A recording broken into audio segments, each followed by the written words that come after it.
26. Lancomovo posvetovanje ne prinaša le novih znanj, ki jih bodo danes osvojili tehnološki partnerji, naše stranke in navsezadnje tudi prijatelji Lancom.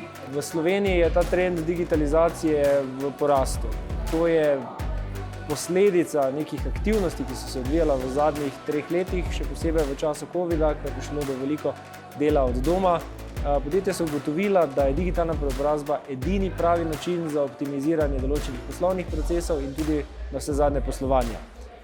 Pričakujemo, da bomo skupaj našli ogromno priložnosti, kako te procese še bolj optimirati in navsezadnje povečati dodano vrednost, ki jo naše podjetje pri svojih partnerjih in strankah prinaša.